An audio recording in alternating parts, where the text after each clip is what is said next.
Hi there. Welcome to your slideshow on working on your final draft and finishing the project for Big Brother up well. Essentially, what we're going to do is talk about the advantages that we've been discussing all semester on how to control variables in your favor and how to sort of get yourself ahead of the crowd in terms of the professionality of your document. So we're going to take it to the next level. One of the things people underestimate is how important the title is. Take 30 seconds today during this lesson time today and get your title fixed up. It should be simple, direct, meaningful. You know, a title like Cognitive Distortions in Alcoholic Caregivers. It's a very nice sounding title. It has a little bit of assonance and a little bit of alliteration in the title. So whenever you repeat vowel or consonant sounds in your title, you're going to automatically appeal to the reader's ear. And so anytime your title is simple and has rhythm, it's going to work really well for you. You want to avoid being snarky or tongue-in-cheek. Like, this isn't a late-night TV show script you're writing. This is a serious research paper. So try to avoid those kind of, snarky titles that end up eroding your ethos as an author because it makes you sound childish. I mean, imagine if you were a nutrition major and you wrote a paper with the title, "Just Put the Fork Down Dieting." That's just awful. So anyway, the next thing, I mentioned the alliteration and assonance in that first title with Cognitive Distortions and Alcoholic Caregivers. But once again, the pleasing repetition of vowel and consonant sounds in English really appeals to the reader's ear. Misconceptions about arranged marriages. Beautiful alliteration in that title. So how do you get to a really good title? Really sit down and think about, what are the 3 most interesting words in your paper?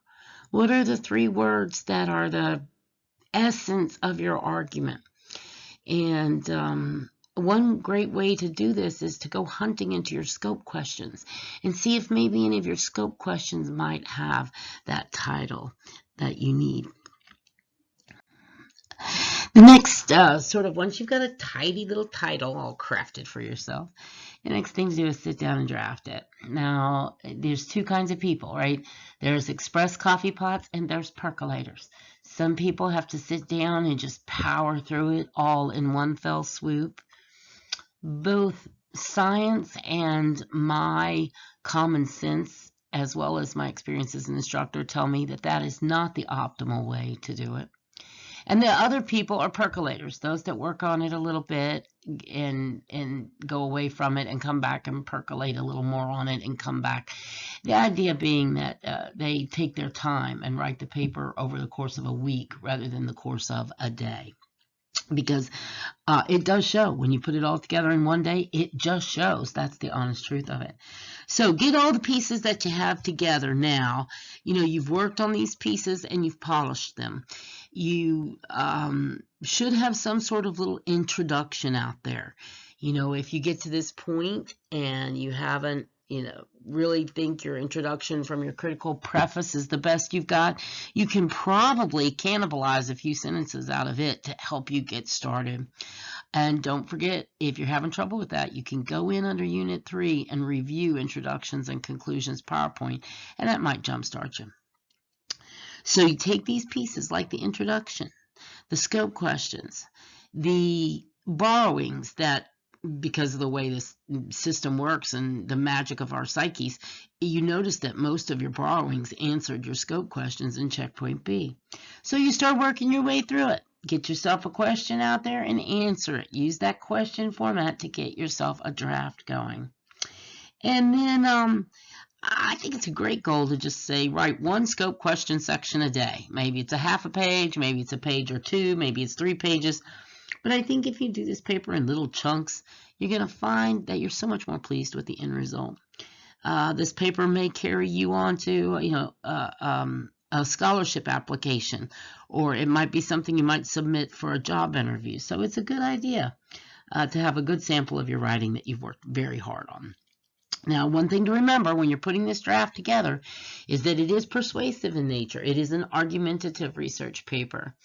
If you've kind of forgotten what argumentation is all about, it's been a while since you took English 101 or perhaps you tested out of that class, feel free to go into your textbook and read Chapter 11, Making a Case. And there's going to be more about that later on video presentation. We're going to dig a little harder into that persuasive business next week. And then once you've got that skeleton down, you can go back later and add the transitions and smooth out the flow. You know, the sort of introduction, scope questions, answers, scope questions, answers, scope questions, answers, bibliography, conclusion, bibliography. Yeah, get that down. Then later we'll go in and add some of the transitional devices. One of these transitional devices, and I highly encourage you to exploit this because it helps the reader understand your structure, is headings. Remember, in 7th edition APA format, we like our primary level headings. That is, the main heading for each section should be centered and bolded. I only tolerate primary and secondary levels from undergrads. And I really am not too happy about secondary levels of headings because I think they clutter up the paper. I think they sort of take up space where real writing and thinking can go on.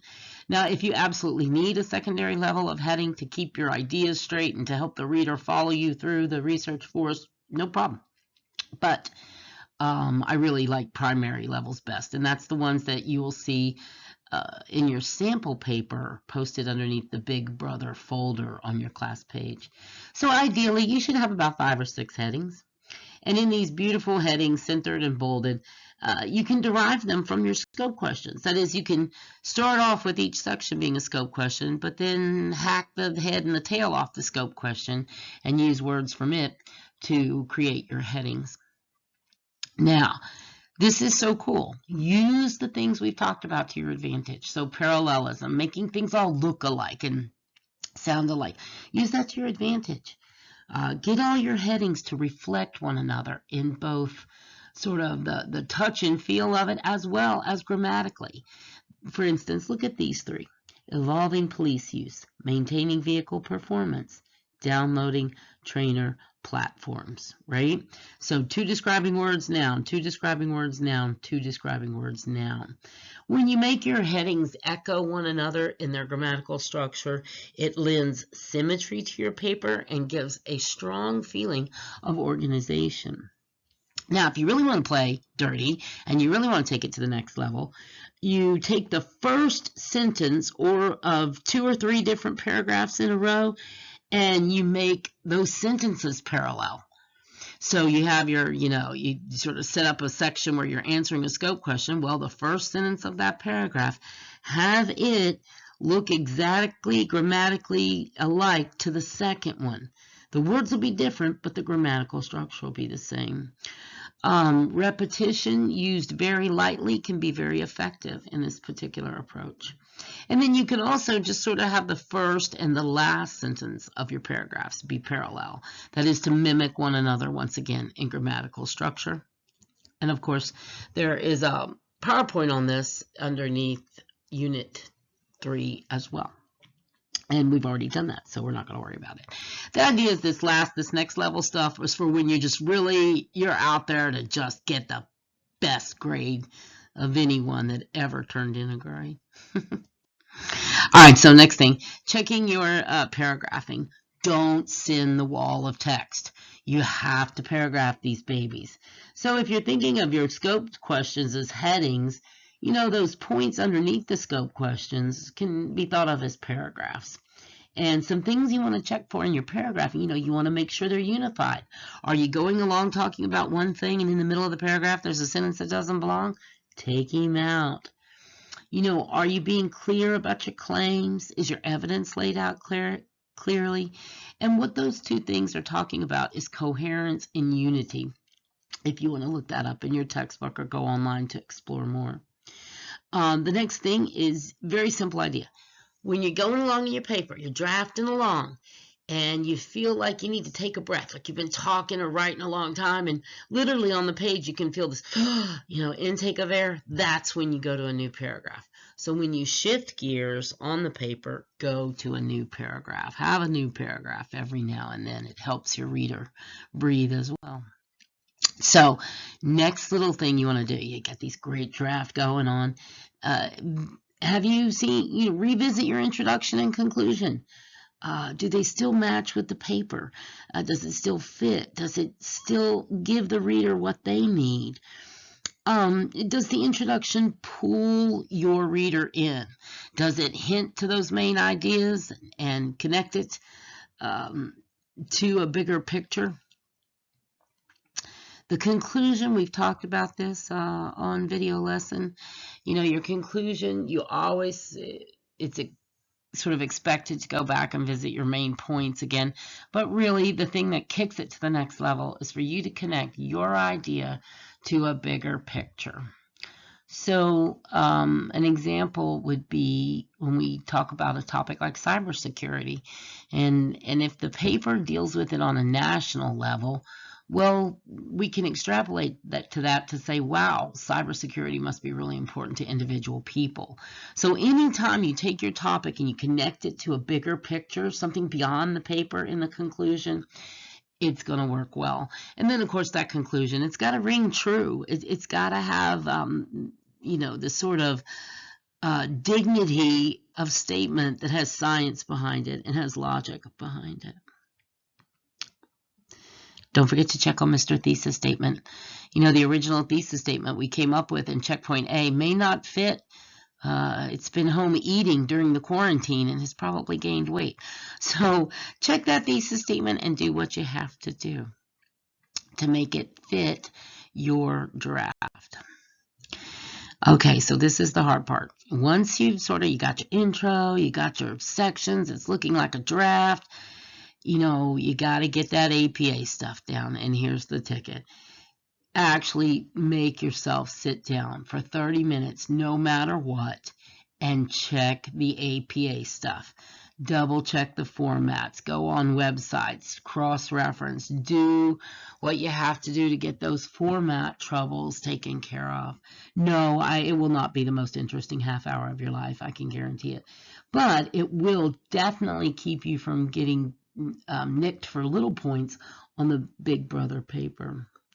So one of the big problems I see in student papers is they'll have a citation that doesn't have a reference or a reference that doesn't have a citation. So a method that I highly suggest is for you to sit down with a friend and you have a copy of your paper and your friend has a copy of your bibliography.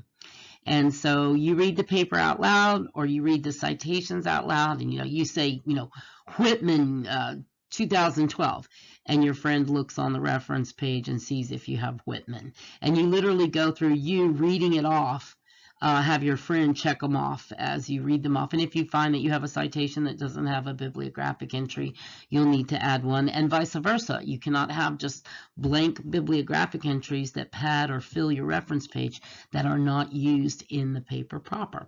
And I do this all the time. This is just the easiest way to do it rather than scrolling back and forth on the stupid screen for hours. Definitely you want to keep your book handy. Especially when you're working on a laptop, that's going to really help you in these final days of drafting and getting it together. If you don't have a textbook handy, don't forget to explore the web links section of your class page. I have a web link library there that has about 80% of the material you can find in your textbook from different sites. And then lastly, checking that plagiarism stuff, looking at every single sentence, just like that silly video we watched in class with the old lady librarian from Rutgers Library. This idea that you take the sentences one by one. You start with the last sentence in the paper, and you read the last sentence out loud, and you say, "Are you my baby? Did I write you?" Then you take the second to last sentence and you read it out loud. "Are you my baby?" Third to last sentence. "Are you my baby?" All the way back to the first sentence of the research paper, because what that does is it breaks it up for you skipping over and reading things that your brain will start to read what you think you wrote instead of what you've actually written. So by taking that last sentence and working your way backwards to the first, you literally break the brain's neural trace on that, and you're going to catch all kinds of errors and possibly potential plagiarism errors as well. And I'm sorry, I got distracted. A couple of important things. Make sure you read the sample paper carefully and follow directions. It's about octopus intelligence, and I think as far as research papers goes, it has a certain level of interest, especially if you're an animal person or you are interested in neuropsychology. That sample paper is currently being updated to 7th edition. It is in the Big Brother folder under your class page. If you go and really, before you sort of start all of this, before you start drafting or doing anything, read that sample paper first, I think you'll find that your paper will fall very nicely into place.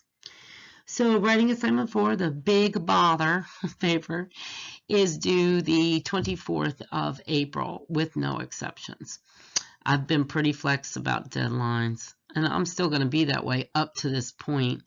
My issue is having to read all of this online and respond in a meaningful way within a rather small time frame.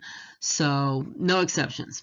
So if you do choke, if you choke and you don't get it finished, or you panic, or who knows what could happen, just submit what you have and hope the numbers gods will be kind to you. Hope that things will work out, and then we would take any sort of remediation at that point on a case-by-case basis.